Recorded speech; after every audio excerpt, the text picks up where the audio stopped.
Assalamualaikum warahmatullahi wabarakatuh. Perkenalkan, nama saya Kira Hidayat Yunisa dari Fakultas Keguruan dan Ilmu Pendidikan Universitas Lampung, Program Studi Pendidikan Matematika. Di sini saya akan menjelaskan pasal-pasal yang ada pada Undang-Undang Kepramukaan Nomor 12 Tahun 2010, khususnya dari pasal 17 sampai pasal 31. Nah, bagian kelima, evaluasi akreditasi dan sertifikasi. Pasal 17.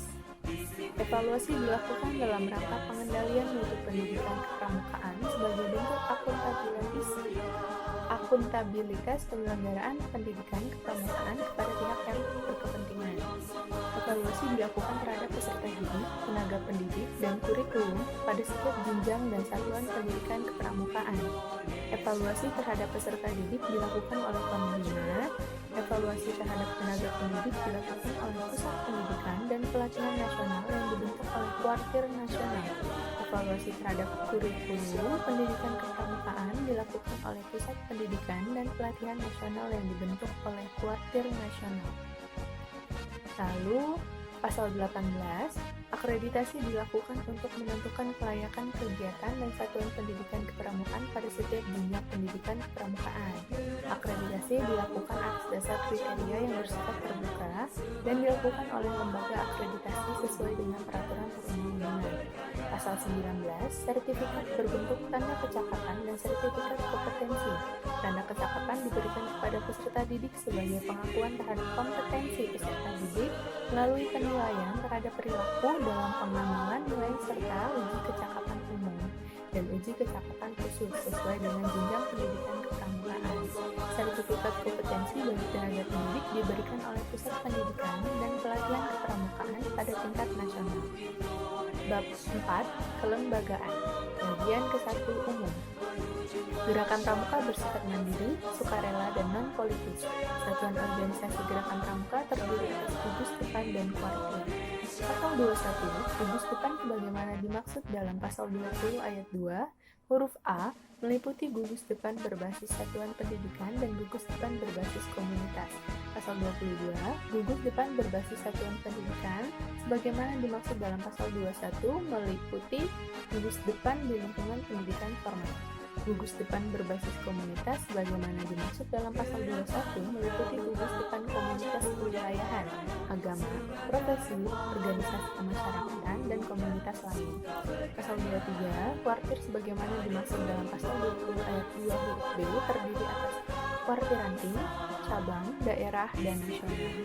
Nah, bagian kedua, pembentukan dan kepengurusan organisasi.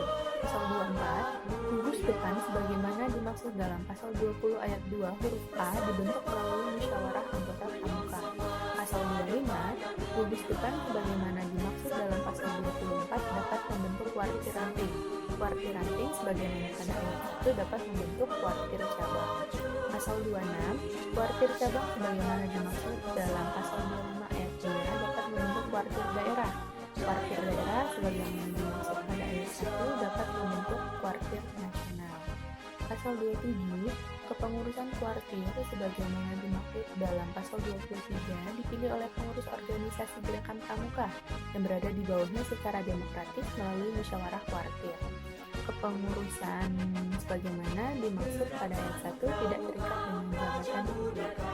Bagian ketiga, kuartir ranting, cabang, daerah, dan nasional. Pasal 28, kuartir ranting sebagaimana dimaksud dalam pasal 23 huruf A merupakan satuan organisasi Gerakan Pramuka di kecamatan. Kuartir ranting mempunyai tugas memimpin dan mengendalikan Gerakan Pramuka dan kegiatan kepramukaan di kecamatan. Kuartir ranting sebagaimana dimaksud pada ayat 1 dibentuk oleh paling sedikit 5 gugus depan melalui musyawarah ranting. Pengurusan kuartir ranting dibentuk melalui musyawarah ranting. Kepemimpinan kuartir ranting bersifat kolektif. Musyawarah ranting, sebagaimana dimaksud pada ayat 3, merupakan forum untuk pertanggungjawaban organisasi, pemilihan dan penetapan kepengurusan organisasi kuartir ranting, dan penetapan rencana kerja organisasi. Pasal 29, kuartir cabang sebagaimana dimaksud dalam pasal 23 huruf B merupakan organisasi Gerakan Pramuka di kabupaten atau kota. Kuartir cabang mempunyai tugas memimpin dan mengendalikan gerakan pramuka dan kegiatan kepramukaan di kabupaten atau kota. Kuartir cabang sebagaimana dimaksud pada ayat 1 dibentuk melalui musyawarah cabang. Kepengurusan kuartir cabang dibentuk melalui musyawarah cabang. Pemimpinan kuartir cabang bersifat kolektif. Musyawarah cabang sebagaimana dimaksud pada ayat 3 merupakan forum untuk pertanggungjawaban organisasi, pemilihan dan penetapan kepengurusan organisasi kuartir cabang, dan penetapan rencana kerja organisasi. Lalu pasal 30 kuartir daerah sebagaimana dimaksud pada pasal 23C merupakan organisasi gerakan pramuka di provinsi. Kuartir daerah mempunyai tugas memimpin dan mengendalikan gerakan pramuka dan kegiatan kepramukaan di provinsi. Kuartir daerah sebagaimana dimaksud pada ayat 1 dibentuk melalui musyawarah daerah. Pengurusan kuartir daerah dibentuk melalui musyawarah daerah. Kepemimpinan kuartir daerah bersifat kolektif. Musyawarah daerah sebagaimana dimaksud pada ayat 3 merupakan forum untuk pertanggungjawaban organisasi, pemilihan dan penetapan kepengurusan organisasi kuartir daerah, dan penetapan rencana kerja organisasi. Dan yang terakhir yaitu pasal 31, kuartir nasional sebagaimana dimaksud dalam pasal 23 huruf D merupakan organisasi gerakan pramuka internasional. Kuartir nasional mempunyai tugas memimpin dan mengendalikan gerakan pramuka serta kegiatan kepramukaan internasional. Kuartir nasional sebagaimana dimaksud pada ayat 1 dibentuk melalui musyawarah nasional. Pengurusan kuartir nasional dibentuk melalui musyawarah nasional. Kepemimpinan kuartir nasional bersifat kolektif. Musyawarah nasional sebagaimana dimaksud pada ayat 3 merupakan forum musyawarah tertinggi untuk pertanggungjawaban organisasi, pemilihan dan penetapan kepengurusan organisasi kuartir nasional, perubahan dan penetapan anggaran dasar dan anggaran rumah tangga, dan penetapan rencana kerja strategis organisasi. Jadi itu dia penjelasan yang ada pada pasal 17 hingga pasal 31.